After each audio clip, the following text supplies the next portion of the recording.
Good evening, guys. Hello again. It's Tassos. Remember last time when I told you it's blazing hot here in Greece? Well, it still is, kinda. But guess what? There's a storm brewing outside. Not even kidding. If during the video you hear thunderstorm or something like that, it's really happening. It's like 5 o'clock in the afternoon, so it should be still sunny outside. I've already switched on some of my lights here in the living room. No, that wasn't loud enough. But anyways, top 10 list.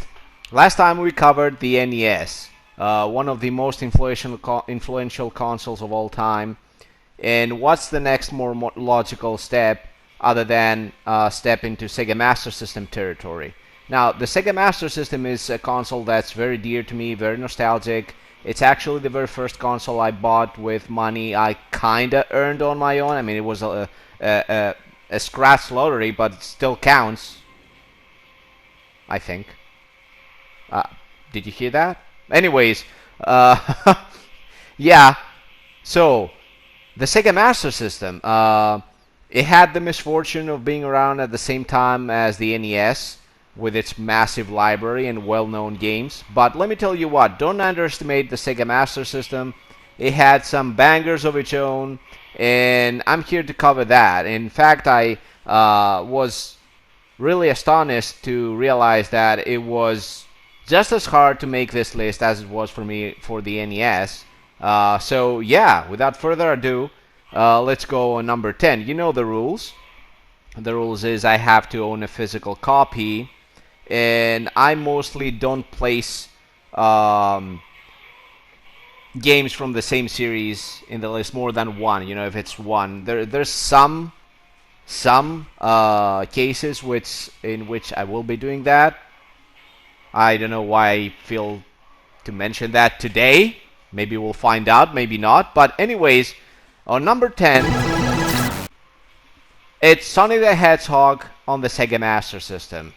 And where's my physical copy? Well, here's the good thing about that. I don't need to have one because the Sega Master System 2 has already this game installed in there. How's that for a start? Now, Sonic the Hedgehog on the Sega Master System is not to be confused with a Sega Genesis or Mega Drive port of the same title. In fact, I think the Sega Mega Drive Sonic the Hedgehog is atrocious. You know, the PAL version of this game is slow as shit.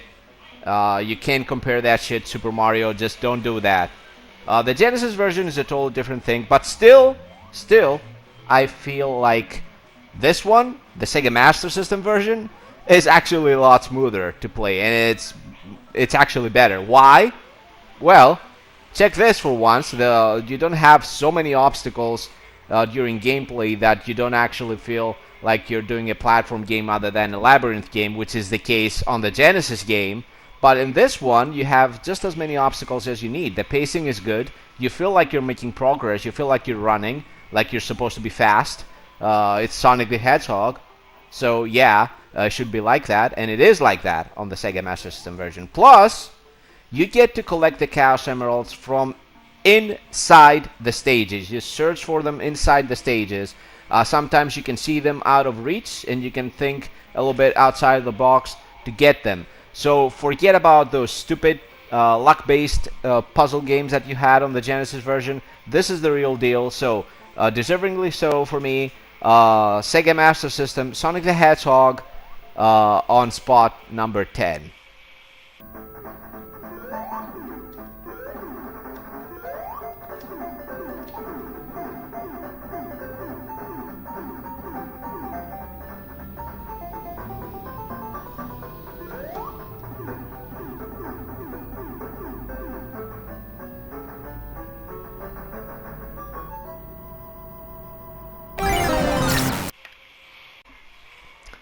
So, on number 9, come on, you've seen that coming. You know me very well. Pac-Mania, there's my physical copy, by Tech Magic on the Sega Master System. And let me tell you what, This game is a system pusher. This one is the exact copy, the first game that I got along with my Sega Master System. Very funny story how I got it. If you want to know, just tell me, let me know. I'll do a video about that. In fact, I think I have already done that before, but what the hell, might as well do that again. Why not? So yes, Pac-Mania on the Sega Master System is a system pusher. It's like pseudo 3D with the isometric type of view. Very well done. The sprites look amazing, and you know, it's the same intense Pac-Man you all know and love. And if you don't love it, it's fine, I guess. I mean, how can you do that? How can't you love Pac-Man? I mean, but yeah, this is as intense as Pac-Man can be, but plus you can jump over your enemies. But beware, because after a while, the green ghosts can also do the same to you. So, yes, Pac-Mania for the Sega Master System. I can still play this like for hours and hours. And by the way, you can see that this case has been beat up by my sister. So to get revenge on her, I just took her shiny sticking tape and duct taped it. So yeah, Pac-Mania on the Sega Master System, deservingly so, on number 9. So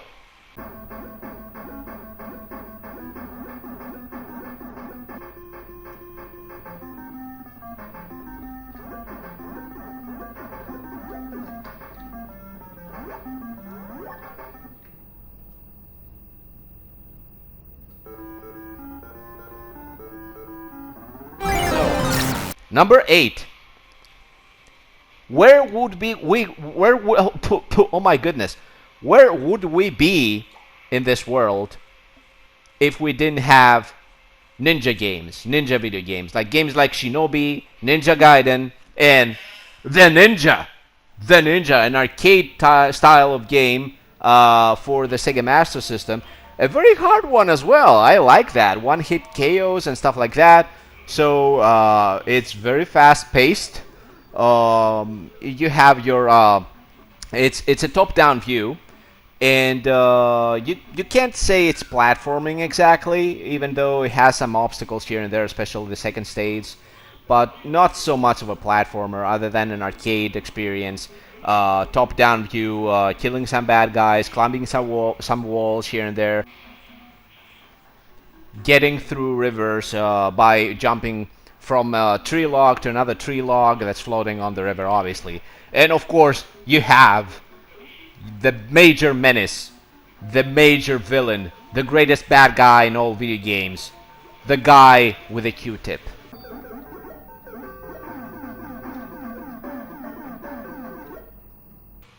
Yeah, seriously, that's how I named him, but yeah. So this is an excellent game. It's as hard as I like it to be. Why do I make it sound weird every time? Anyways, this is an excellent game, deservingly so, number 8. But before we go away from this game,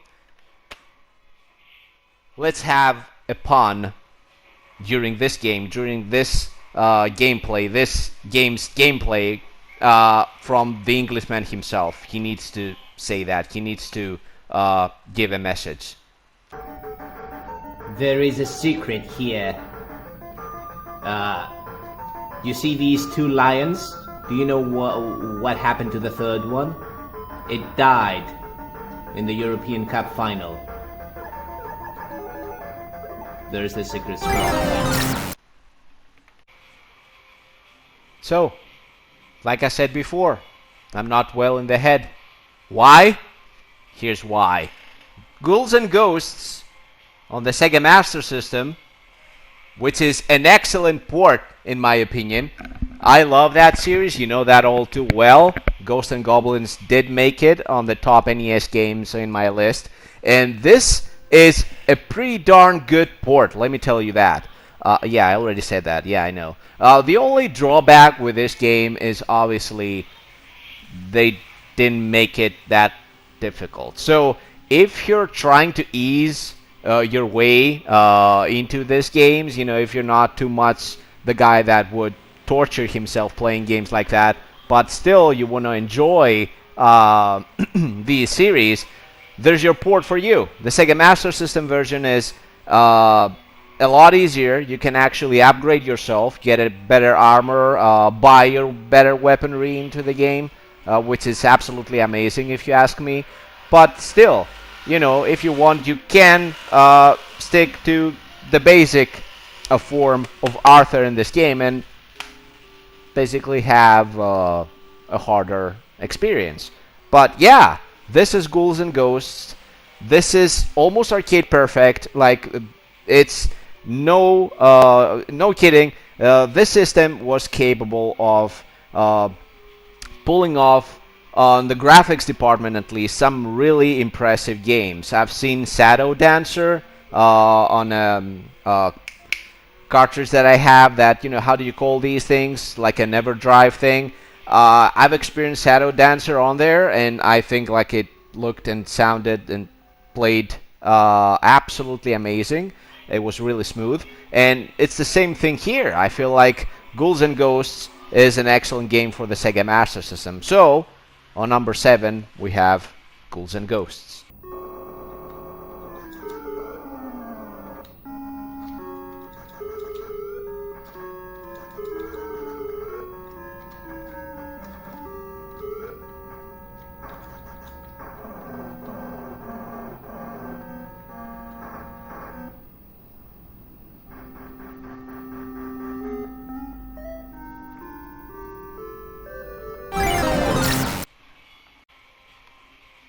Moving on to number 6. Unfortunately, have plenty of loose cartridges. I have to move close for this one. The Lucky Dime Caper, starring Donald Duck. Now, let me tell you what. You usually can't go wrong with games that are based on Disney like that. Come on, you can't. Like, there are some games out there that obviously weren't as good. Off the top of my head, I can think of Tailspin, probably. But there's plenty of others that just stuck in there, like giving us so many memories, and there's so many pleasant things to talk about. And Lucky Dime Caper starring Donald Duck is probably one of those. The graphics look amazing. It looks like a comic book. The music is whimsical. The controls are just fine, and the platforming is amazing. When I play this game and a certain other one, I have this. I create these parallels in my mind between this game and DuckTales on the NES. You know, maybe it's because plot-wise they're pretty much the same. You have the main bad guy in the face of Magica the Spell. You have Scrooge McDuck. You have the nephews, and then you have Donald. But this time you don't play as Scrooge McDuck. You play as Donald Duck. So yeah. Usually when I play this game, I have these DuckTale vibes about that, and there's nothing wrong with that. So if you happen upon this game and you have a Sega Master System lying around, or if you just want to play through an emulator, this is one of your top choices. Believe it, this is one of those. It's such a good game. So, deservingly so, Lucky Dime Caper starring Donald Duck on number 6.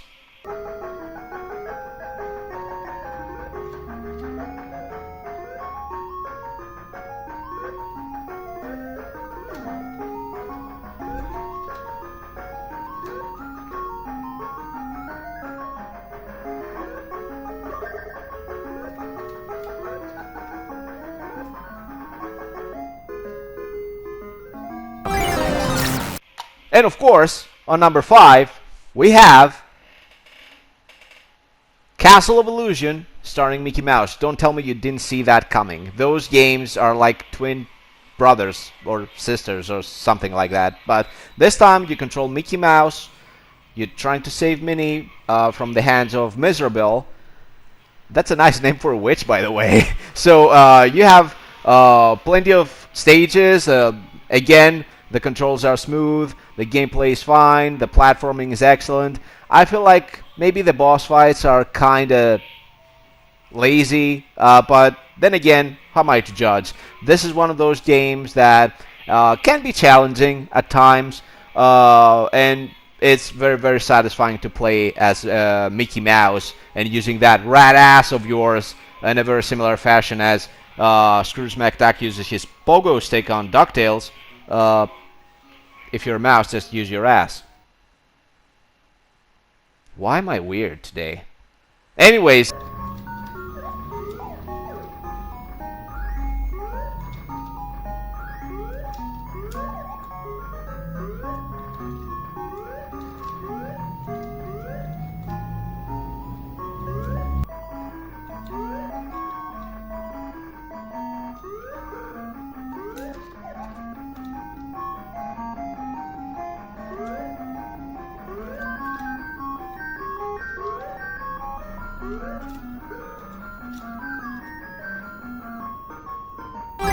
anyways, Castle of Illusion, number 5, definitely a great game to play. Let's move on number 4. Okay, another loose cartridge. I kind of feel bad now, but I had to do it. I swear. It's Wonder Boy 3, The Dragon's Trap. Remember when I told you that I usually don't place 2 games from the same series in the same top 10 or even as an honorable mention? Well, it's kind of different with these series. I mean, come on. Wonder Boy didn't start off as the same game. That's all I'm saying.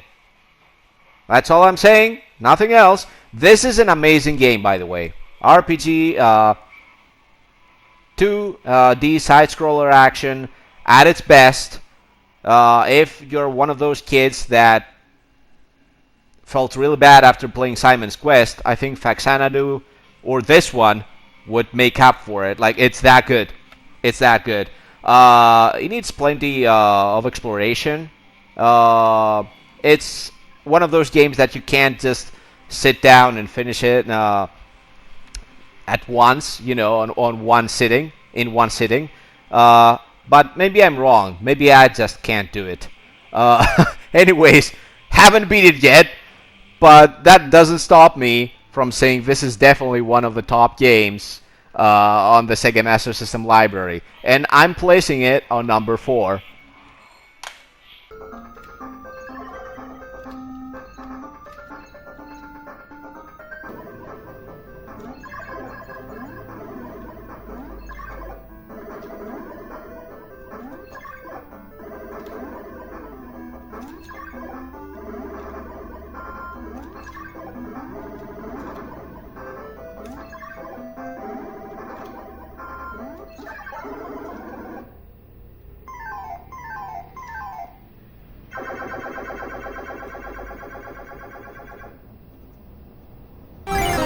So, we reached the top 3, and let me tell you what, this next one is a very nostalgic game for me.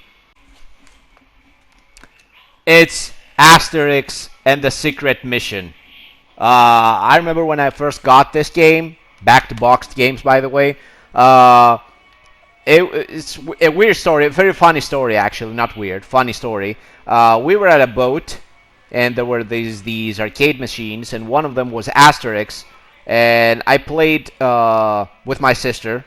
I think I picked Obelix and she picked Asterix, I don't really remember. But it was a beat-em-up game, and when I saw that for the Sega Master System, I thought this game would be like that. Obviously it wasn't, but it's an excellent platformer, amazing graphics, looks like a Genesis game, I'm not even kidding, and you know, it actually has sea stages and swimming stages, and sea stages, yeah, whatever, that don't actually suck. How about that?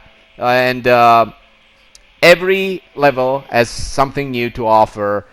This game has your basic power-ups, you know, as Asterix you get the power potion, and as Obelix you don't need that, but you can get your obelisks, you know, those menhir, those big rocks that you throw.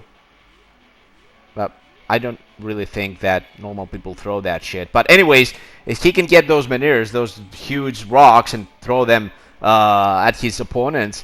And this is a game that the only bad thing that I can think when playing that or even thinking about that is the fact that it's actually too easy. Yeah, and maybe it's just me because I played this game to death and I know every nook and cranny in it, but seriously, it's one of those that if you know what you're doing, I don't know if I'm describing it well. It's too easy. Okay? You have to be happy with that. I don't know what else to say. Maybe it's just me. I don't know. Maybe it's not just me. Maybe I feel like the next game deserves more of a number 2 spot other than this one. And let's move on.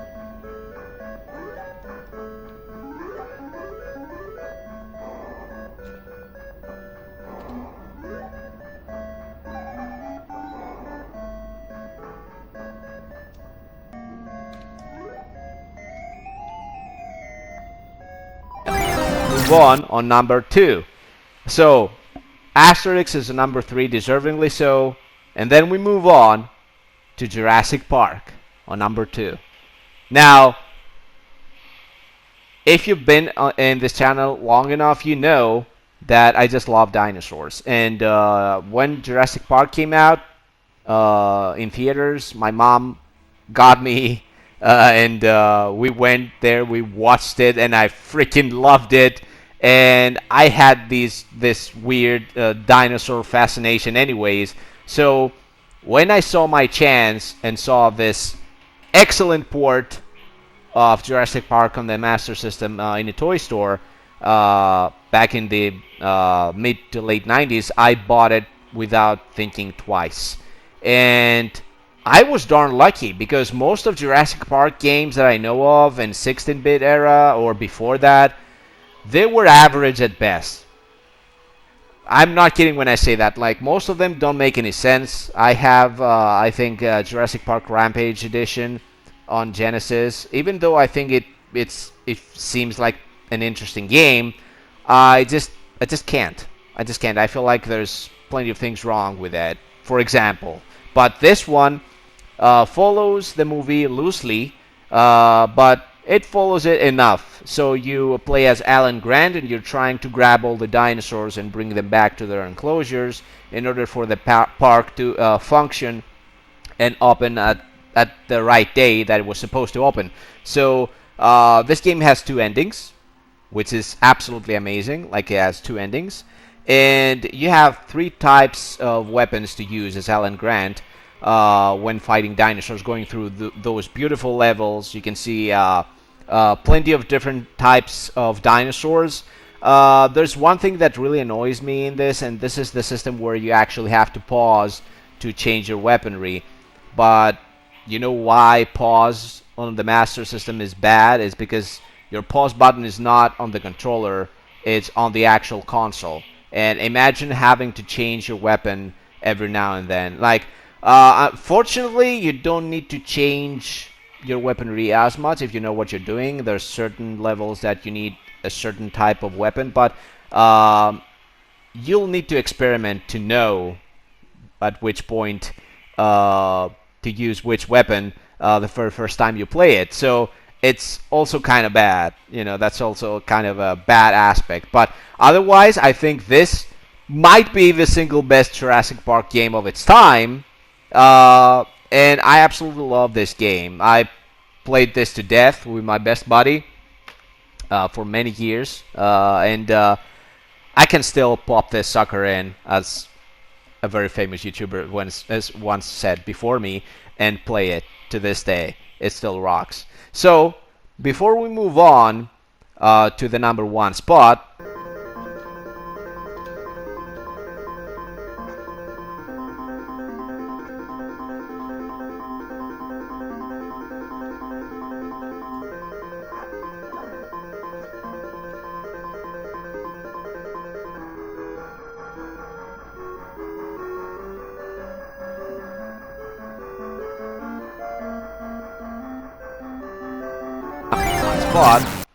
let's have our honorable mentions.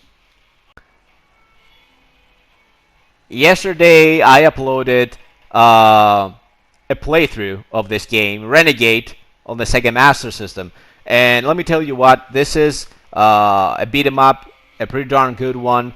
I know we have Double Dragon on the Sega Master System, and you can also play it co-op, but Double Dragon on the Sega Master System sucks at bad hit detection and bad controls, something that Renegade doesn't have. So, deservingly so, on as an honorable mention in this list.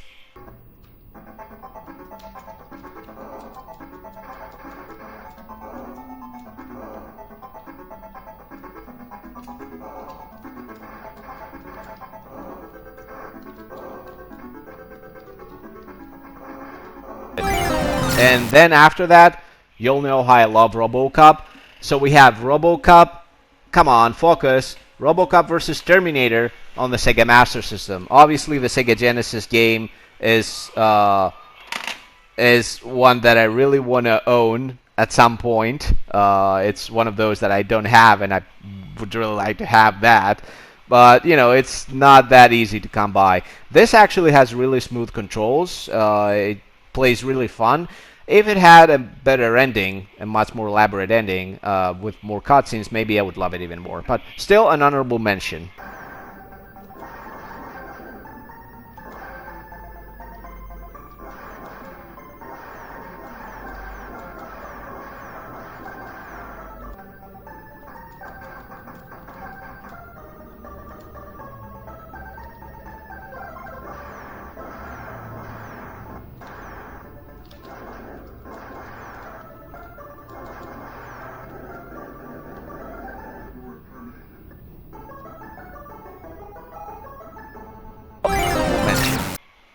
Then we have the original Wonder Boy as an honorable mention. That, what I was talking about before, that I usually don't place games from the same series on the same list. But here I had to make this exception because Wonder Boy is not actually the same game. Doesn't feel like Wonder Boy 3 doesn't feel like a continuation of this game. This is what was later on as Adventure Island on NES. So yeah, there you go. An excellent arcade-style game. If you haven't played that, I don't know what to tell you. Go ahead and play it.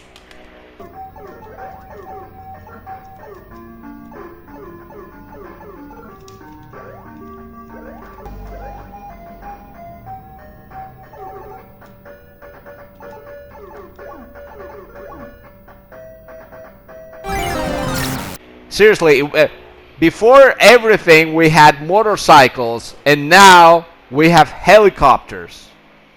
Yeah. Fucking A.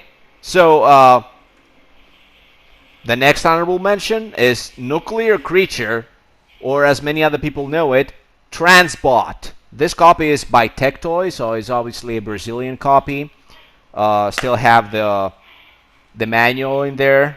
It's in Portuguese, so I don't know jack shit. I don't know how to read it. Sorry.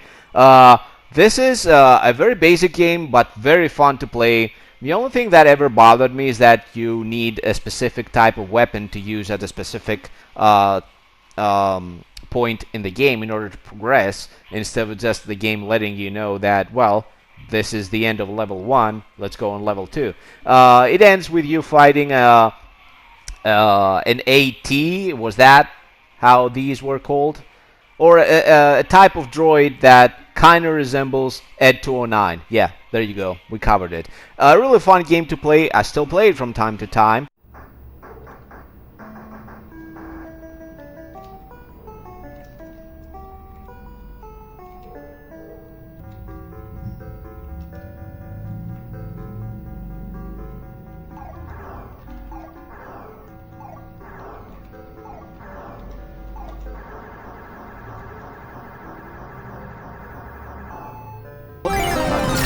So, next, last but not least, honorable mention, and it says a lot because I usually don't do that, Ultimate Soccer. I usually don't pick sports games.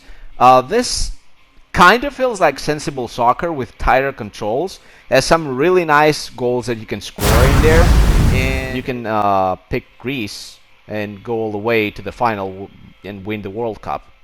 Something that, in reality, I don't think it's very easy to happen. Well, it's a lot easier than England doing it, but that's absolutely disgusting.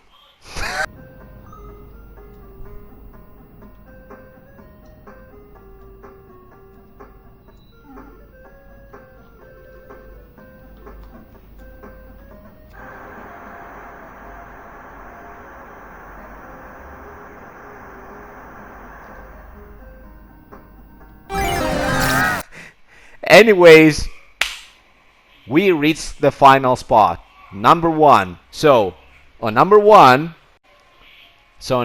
spot, someone's gonna be really happy about that, or maybe not, I don't know.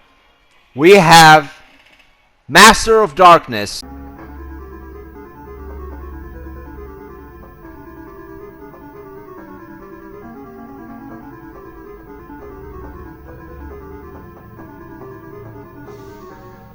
For the Sega Master System, obviously for the Sega Master System, duh.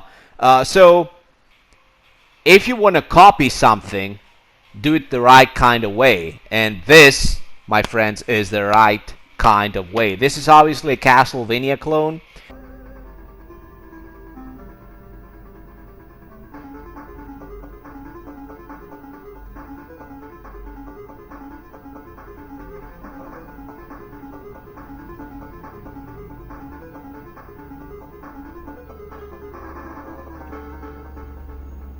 It's Sega's very own Castlevania. It being number 1 on the list must count as something. I mean, I know it's just my own personal opinion, but come on. This game, graphically wise, is very impressive. Control wise, is just as impressive. You have your extra power-ups and weapons, much like Castlevania, and then you go on to fight different type of monsters and boss fights in the form of boss fights until you reach the final boss, which is none other than Count Dracula. So your story is, your basic Castlevania plot. It just revolves around a British guy, and it starts off at the Thames River, of all places. So its setting, it's in the Victorian England, during the Victorian era. Oh, that sounds very, very, very nice if you ask me. Maybe we should do a playthrough of that at some point. Yes, so this is an amazing game. The only thing that kind of annoys me is towards the end you have this labyrinth style of level, but still you can manage to find out which is the right way to go. And then you have a fight versus Dracula, which I think it might be a little anticlimactic in terms of difficulty, but the entirety of the game is very, very solid. The music is almost haunting. The controls, like I said, are swell. A very well done game. So when you want to copy something, do it right. So that was the top 10 in my list, my top 10 most favorite games on the Sega Master System. I hope you enjoyed the video. Your opinion is always welcome. I'm not a professional or anything like that. I don't claim that my opinion is like the best one. I'm just exposing how I feel about this specific library. And I want to say, like, yeah, I feel the Sega Master System is a little bit underappreciated, in my opinion. It's a very nice console. It's definitely had its bangers. So let me what you think down in the comment section, and well, let me know your own list. Do you own a Sega Master System? How do you feel about that? Anyways, nice seeing you guys and hearing you guys. The sun is coming back, storm is going away, and I'll maybe make a coffee, maybe not, who knows. So next up we have, I don't know, it's gonna be probably another gameplay until I figure out which top 10 list I should be covering next. Until then, see you guys. Have a good one.